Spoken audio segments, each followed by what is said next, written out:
जय गुरुदेव। दोस्तों, अद्भुत आश्चर्यजनक किंतु सत्य की पुस्तक से आज जिनके जीवन के घटनाक्रम को मैं आप सभी को सुनाने वाली हूँ, उनका नाम है श्रीमती विमला अग्रवाल, जो उत्तराखंड हरिद्वार के शांति कुंज की रहने वाली हैं। इससे पहले यदि आप इस चैनल पर नए हैं तो चैनल को सब्सक्राइब जरूर कर लें, जिससे कि आगे की वीडियोस भी आपको हमेशा मिलती रहे। विमला जी बताती हैं कि शंभू सिंह कौशिक को क्षय रोग हो गया।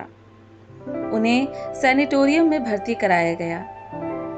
चिकित्सा हुई। कुछ समय बाद उन्हें लाइलाज घोषित कर सैनिटोरियम से छुट्टी दे दी गई।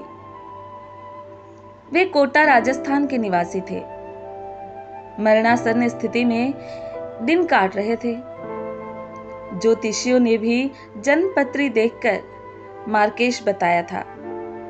सो मृत्यु की प्रतीक्षा के अतिरिक्त कोई रास्ता नजर नहीं आ रहा था। जिसके जवान इकलौते बेटे को डॉक्टरों ने जवाब दे दिया हो और ज्योतिषियों ने उसकी मृत्यु के निकट होने की भविष्यवाणी की हो, उस मां की स्थिति क्या होती है, यह किसी से छुपा नहीं है। कौशिक जी की मां दिन रात अपने इष्ट देव से यही विनती करती रहती थी कि कैसे भी करके उनका बेटा ठीक हो जाए। ईश्वर भले ही उनके प्राण ले ले, पर उनके बच्चे को जीवन दान दे दे। शायद इसी आर्त पुकार का ही परिणाम था कि पूज्य गुरुदेव वहां पहुंच गए। उन्हीं दिनों कोटा राजस्थान में एक विशाल यज्ञायोजन किया गया था। उसे संपन्न कराने के लिए स्वयं गुरुदेव वहां पहुंचे थे। दुखियारी मां को किसी ने सलाह दी कि मथुरा से एक तपस्वी आए हैं, उनसे मिलो, तुम्हारा बेटा ठीक हो जाएगा। वह सब काम छोड़कर दौड़ पड़ी। गुरुदेव के पास पहुंचकर उन्होंने विनती की, गुरुदेव, हम लोग बहुत गरीब हैं, आपके चरणों की धूल के बराबर भी नहीं है। हमारी शक्ति आपको बुलाने की तो नहीं है, फिर भी हमारी विनती है कि हमारे बेटे पर आपकी कृपा दृष्टि हो जाए तो शायद हमारी तकदीर बदल जाए। हम सब ओर से निराश हो चुके हैं। गुरुदेव, डॉक्टरों ने भी जवाब दे दिया है और ज्योतिषियों ने भी मार्केश बताया है। इतना कहते कहते वह फूट फूट कर रो पड़ी। उसकी रुलाई से सभी द्रवित हो गए। गुरुदेव ने अपने पास खड़े सहयोगी से कहा, बेटा, इसका पता नोट कर दूसरे के घर जाने को समय मिले या ना मिले, उसके घर मैं अवश्य जाऊंगा। पूज्य गुरुदेव के इन शब्दों से मां के मन में आशा की किरण जाग उठी। वह दौड़कर घर वापस गई और जो भी अपनी स्थिति अनुरूप कर सकती थी, स्वागत सत्कार की तैयारी कर ऋषिवर के आने का इंतजार करने लगी। इधर सारा कार्यक्रम संपन्न होने के बाद अपने विश्राम के क्षणों में कटौती कर पूज्य गुरुदेव उस दुखियारी मां के घर की ओर चल पड़े। घर क्या था, एक कच्चा सा मकान था। छावनी की ऊंचाई भी बहुत कम थी। पूज्य गुरुदेव का कद वैसे भी बहुत लंबा था, अतः अंदर घुसने के क्रम में बांस का एक कोना पूज्य वर के माथे में जा लगा। माथे से खून निकल आया। खून देखकर मेजबान बनी मां ग्लानि से गड़ गई। अपराधियों की तरह सिर झुकाकर वह स्वयं को धिक्कारने लगी। कहने लगी, यदि मैंने आपको घर आने के लिए नहीं कहा होता। पूज्य गुरुदेव अपनी पीड़ा को छिपाते हुए हंसते रहे और कहा, बेटे, इस बांस की इतनी हिम्मत कि इसने मुझे चोट पहुंचाई। अब यह बांस यहां नहीं रहेगा।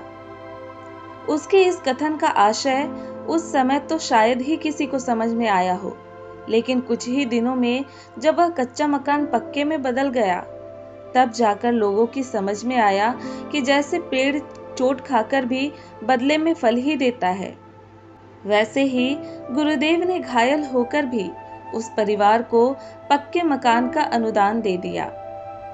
जब पक्का मकान हो गया तो बेचारा बांस कहाँ रहेगा। पूज्य गुरुदेव अंदर पहुंचे तो देखा कि वह बीमार इकलौता बेटा मरणासन स्थिति में लेटा हुआ है। मुश्किल से हाथ जोड़े, बहुत विनती की, अश्रुधारा बहने लगी। वह कुछ कहने की स्थिति में नहीं था। गुरुदेव ने ढांढस बंधाते हुए कहा, चिंता मत कर, गायत्री माता सब ठीक कर देंगी। घर के लोगों ने विस्तार से बताना शुरू किया कि इस बीमारी का इलाज कहाँ कहाँ कराया गया और कितने बड़े बड़े डॉक्टरों ने जवाब दे दिया है। गुरुदेव मुस्कुराते हुए शांत भाव से सारी बातें सुनते रहे। जब ज्योतिषियों द्वारा कही गई मार्केश की बात बताकर उनकी ओर जन्मपत्री बढ़ाई गई तो पूज्य गुरुदेव ने तुरंत ही जन्मपत्री हाथ में ले ली, उसे पढ़ा और कहा, बेटे, ज्योतिषियों ने जन्मपत्री में जो मार्केश की बात कही है वह तो सही है, पर देख ले, हम इस मार्केश को अभी फाड़ देते हैं। इतना कहकर गुरुदेव ने वह जन्मपत्री फाड़कर फेंक दी और कहा, तेरा मार्केश समाप्त। तेरी जन्मपत्री ही मैंने फाड़ दी, अब कहाँ रहेगा तेरा मार्केश। फिर उन्होंने कागज पेन मंगाया और तुरंत ही दूसरी जन्मपत्री बनाकर दे दी। बोले, अब तुझे बहुत लंबी आयु देंगे, अपने से भी अधिक हमारे रहते तुझे कुछ नहीं हो सकता। दुखियारी माँ को मानो वांछित वरदान मिल गया। उसकी खुशी का ठिकाना नहीं रहा। उसे लगा उसके निर्जीव शरीर में किसी ने अकस्मात प्राणों का संचार कर दिया हो। स्वागत सत्कार तो भूल ही गई, निढाल होकर गुरुदेव के चरणों में गिर पड़ी। अंतर मन से गुरुदेव के प्रति कृतज्ञता ज्ञापित करने लगी। सबको सांत्वना देकर गुरुदेव वापस आए और अन्य कार्यों में व्यस्त हो गए। शंभू सिंह शनय शनय ठीक होने लगे। स्वयं महाकाल के अवतार ने जिनकी कुंडली फाड़ कर फेंक दी और दोबारा बनाई हो, उसे तो ठीक होना ही था। 1 माह में वे बिना किसी उपचार के पूर्णतया स्वस्थ हो गए। पूज्यवर की अनुकंपा से नया जीवन उन्हें प्राप्त हो गया था। वे एक अध्यापक थे, सो कृतज्ञता का भाव लिए उन्हें नौकरी छोड़ दी। वह गुरुदेव के दिए हुए जीवन को उन्हीं के श्री चरणों में समर्पित करने हेतु मथुरा आ गए। यहाँ आकर उन्होंने अश्वमेध यज्ञ के 4 आत्मदानियों में एक बनने का गौरव प्राप्त किया। जय गुरुदेव।